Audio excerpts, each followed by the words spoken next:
ملخص أحداث اليوم كلها وأخبار اليوم كلها في الكورة المحلية. السلام عليكم ورحمة الله وبركاته، أهلا وسهلا بكم في حلقة جديدة من قناتكم قناة مدرج الكورة. النهاردة بإذن الله تعالى عندنا كذا خبر يعني إحنا هنقسمه الحلقة النهاردة لكذا جزء. الجزء بتاع منتخب مصر، الجزء اللي هنتكلم فيه عن النادي الأهلي، الجزء اللي هنتكلم فيه عن نادي الزمالك. حلقة النهاردة مش حلقة مين المدرب اللي هيجي للنادي الأهلي أو مين المدرب اللي هيدرب النادي الأهلي. الحلقة دي أنا بجهز لها من دلوقتي بإذن الله تعالى، ووقت ما تحبوا الحلقة تنزل هنزلها بإذن الله. أولا كده قبل ما نبدأ بقى لأي خبر أو نتكلم عن أي حاجة من اللي إحنا قلناها، أنا عارف إن أنا بنزل الحلقة بتاعتنا متأخر، بس أنا من أول يوم طلعت معاكم وقلت لكم إن أنا علم رياضة ثانوية عامة، فأنا بنزل لكم أنا بذاكر طول اليوم أو أيا كان بعمل إيه طول اليوم، وباجي أصور الساعة 11 ونص كده، وبمنتج الفيديو بينزل لك الساعة 1 بالكتير قوي الساعة 2. فهي دي المواعيد اللي انا ببقى فاضي فيها او اللي انا اقدر اقدم لك حاجة فيها حتى الان. باذن الله تعالى في الايام الجاية يبقى في تقدم ويبقى في تحسن بشكل كبير يعني باذن الله تعالى. نبدأ بقى حاليا كده بأخبار منتخب مصر. أول خبر معانا النهاردة يخص منتخب مصر. منتخب مصر للشباب تحت ال20 سنة في بطولة كأس الخليج يخسر النهاردة 2-0 من العراق. مش عارف منتخب مصر، يعني أنا مش عارف، خسارة بنتيجة 2 دي خسارة تقيلة مش خسارة قليلة من منتخب العراق. تاني خبر معانا النهارده اللي انا كلمتك فيه امبارح هو انضمام مروان عطية.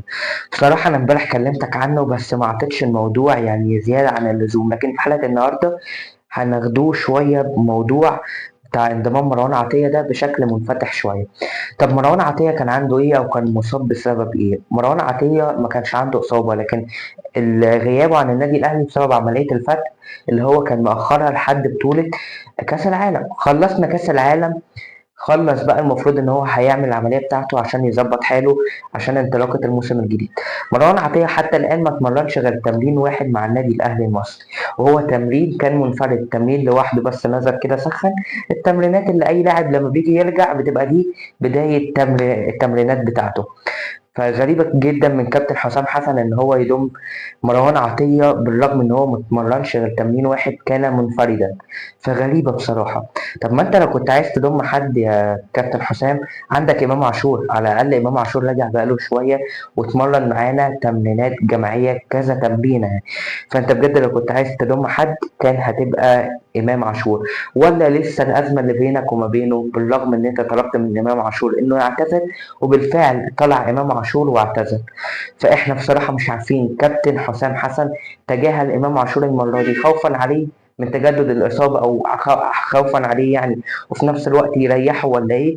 كل ده اللي هنعرفوه في الايام الجايه باذن الله تعالى. كده حبيت بس تبقى مقتطف كده سريع افهمك فيهم النقطتين دول اللي انا كلمتك فيهم امبارح بس بشكل صغير، يعني ما اعطيتش الموضوع اهميه كبيره. نيجي بقى لتاني حاجة معانا النهاردة وهي قائمة منتخب مصر مع كابتن حلمي طولان. طبعا انتوا زي ما انتوا عارفين دلوقتي احنا في 2 مدربين بيدربوا منتخب مصر. منتخب مصر الأول بقيادة حسام حسن، كابتن حسام حسن، ومنتخب مصر التاني اللي هو هيلعب بطولة كأس العرب بيدربه كابتن حلمي طولان. أعلن كابتن حلمي طولان عن القائمة. طبعا هتلاقي القائمة ظاهرة معاك على الشاشة لحد ما نقول كل اللعيبة. أول حاجة معانا نبدأ بأول مركز معانا وهو مركز حراسة المرمى. معانا في حراسة المرمى علي لطفي وأحمد الشناوي وعصام ثروت ومحمود جاد، حراس كويسة بصراحة ماشية بشكل كويس في الدوري المصري حتى الآن. مركز الدفاع معانا كابتن عمر جابر وكريم فؤاد وكريم حافظ ويحيى زكريا وكابتن الونش محمود حمدي الونش واحمد سامي ومصطفى العش ومحمد رزق وعلي الفيل. دي كانت قائمه منتخب مصر بالنسبه للدفاع وحراسه المرمى. نيجي بقى لخط الوسط. معانا في خط الوسط عمر الساعي، محمد النني، غنام محمد، واكرم توفيق، واحمد عاطف قطه، وعمرو السوليه، قفشه، ومصطفى سعد ميسي، وميدو جابر، وحسين الشحات، ومحمود زلاكا. خط وسط بصراحة كويس برضو على حسب الموجود عندنا حاليا في مصر، فهم مختارين افضل اللاعبين. بالنسبه لخط الهجوم بقى عندنا ناصر منسي، مروان حمدي، وحسام حسن. عندي بس تعقيب صغير، فين طاهر محمد طاهر؟ بجد يعني طاهر محمد طاهر لما نزل قدم اداء افضل بكتير من حسين الشحات مع النادي الاهلي، فده كان تعقيب صغير ان فين طاهر محمد طاهر. واعلن ايضا كابتن حلمي طولان عن اعتذار كابتن عبد الله السعيد بعد انه وافق انه ينضم للمنتخب الثاني اللي هيلعب بطولة كأس العرب. اعلن بعد كده كابتن عبد الله السعيد لاعب نادي الزمالك عن اعتذاره انه مش هيقدر يكون في المعسكر، وكمل كلامه وقال حاولنا مع هيثم حسن انه ينضم لفريق المنتخب الثاني او المنتخب الثاني، ولكن اتى الرد من هيثم حسن بالرفض، وقال ان هو رغبته الاولى ان هو يشارك مع المنتخب الاول.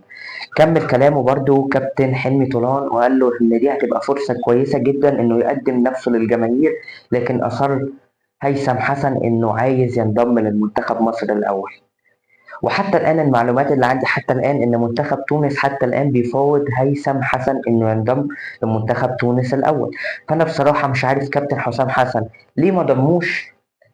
بصراحة يعني لاعب عندك كويس جدا وظهر كويس جدا أمام ريال مدريد، فأنا مش عارف بصراحة لاعب زي ده لسه صغير مهاري جدا كويس جدا إزاي ما ينضمش، وإزاي ما ننفعش منه بما إنه محترف. يعني بصراحة ده كان قرار غريب، ودي كانت مفاجأة قائمة كابتن حسام حسن.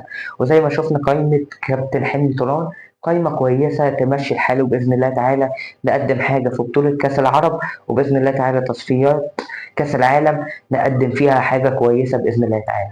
نيجي بقى لآخر حاجة بالنسبة لأخبار المنتخب المصري. بإذن الله تعالى منتخب مصر هيلعب يوم الجمعة القادم يوم 5 سبتمبر ضد أثيوبيا في استاد القاهرة الساعة 10 مساء بتوقيت مصر. القنوات اللي هتذيع الماتش أو المباراة هتبقى اون سبورت واس اس سي سبورت السعودية. ماتش هيكون مصيري، ماتش يعني اتمنى ان منتخب مصر يقدم فيه حاجه كويسه باذن الله تعالى ونقدر ان احنا نفوز، عشان حتى الان احنا اول مجموعتنا بس عايزين نضمن التاهل بشكل رسمي. نيجي بقى لاخبار الاهلي. قناه النادي الاهلي النهارده اعلنت بشكل رسمي فيديو وداع ريبيرو للنادي الاهلي. الفيديو كان المضمون بتاعه يعني او المختصر المفيد كان فيه كده جلسه قعد مستر ريبيرو قاعد مع المترجم، وطبعا الجهاز الفني بتاعه والجهاز الفني الخاص بالاهلي او العاملين في الاهلي، ودعهم وشكر في الاهلي وشكرهم. وكان بصراحه يعني لقطه ولفته جماليه كبيره جدا من النادي الاهلي كما هو عودنا. ايا كان المدرب مين عمل معاك ايه او ما عملش معاك ايه، لازما انتهاء المسيره بتاعته تكون بشكل كويس كما عودنا النادي الاهلي. وايضا وجه ريبيرو رساله شكر هتظهر قدامكم على الشاشه. وانتهى اللقاء او الاجتماع اللي حصل ده بصوره تذكاريه رائعه بصراحه، هتظهر برضو قدامكم على الشاشه. انا واحد اهلاوي اتفرجت صعب عليا ريبيرو.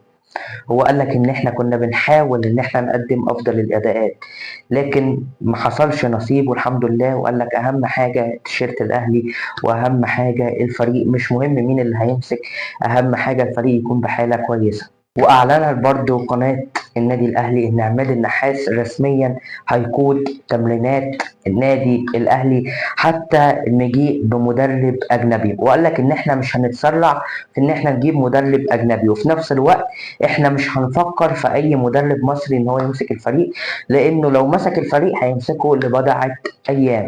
فقال لك احنا باذن الله تعالى كابتن عماد النحاس هيدير الفريق في التمرينات حتى وجود مدرب اجنبي. يعني ممكن يلعب معانا المباراه القادمه هتبقى بقياده كابتن عماد النحاس لو المدرب الاجنبي ما كانش جه او لسه ما وقعش معانا. طلعت اخبار عن زيزو وامام عاشور ان تم توقيع عقوبه ماليه عليهم حتى الان، يعني طلع الاهلي خبر بنفي اي خبر يقول لك ان تم توقيع عقوبه عليهم. لم يوقع النادي الاهلي اي عقوبه على احمد السيد زيزو او امام عاشور. ايضا استفسر الركراكي مدرب المغرب عن حاله اشرف داري واصابه اشرف داري اللي حتى الان النادي الاهلي لم يعلن حتى الان اشرف داري هيغيب ايه الاصابه اللي عنده او اي حاجه عن تفاصيل الاصابه. النادي الاهلي لم يعلنها حتى الان. ندخل بقى على اخبار النادي الزمالك. غضب كبير وتحسر من جماهير نادي الزمالك بسبب الخساره امبارح امام وادي دجله، وخاصه غضب باتجاه ناصر ماهر بسبب ضياع الفرصة السهلة اللي كان ممكن يسجلها ويموت بيها اللقاء امبارح، وكان الزمالك فاز ب3 بونت كان هيفرق معاه جدا في مسيرة الدوري المصري. وأيضا أعلن النهاردة جون إدوارد على إن المدرب فريرا هيستمر حتى نهاية الموسم مع الفريق، وده خبر ليا أنا كأهلاوي خبر مفرح. فريرا يعني فاضي فقير فنيا بجد والله، فقير مفلس فنيا زي ما بيقولوا كده، هي ماشيه معاه بس. وده خبر جميل جدا ان فريرا يستمر. خليه يا عم يستمر موسم واثنين وثلاثه، خليه ياخد وقته. دي حاجه كويسه جدا لينا. ولحد هنا يا صديقي العزيز كده كنا انا طلعت قلت لك كل ملخص احداث اليوم. اتمنى ان حلقه النهارده تكون عجبتك، وان المعلومات اللي قلناها النهارده تكون فادت حضرتك، او انت كنت محتاجها في حاجه. بس كده صديقي العزيز، كان معكم اخوكم محمد ياسر. اهم حاجه ما ننساش الدعاء لاخواتنا في فلسطين، فهم من يستحقون الدعاء. ربنا ينصرهم اللهم امين. وانه لجهاد نصر او استشهاد. ما تنساش تحط اللايك الجميل بتاعك، وتشترك تحت في القناه، وتفعل زر الجرس عشان يوصل لك كل فيديو جديد. السلام عليكم ورحمة الله وبركاته.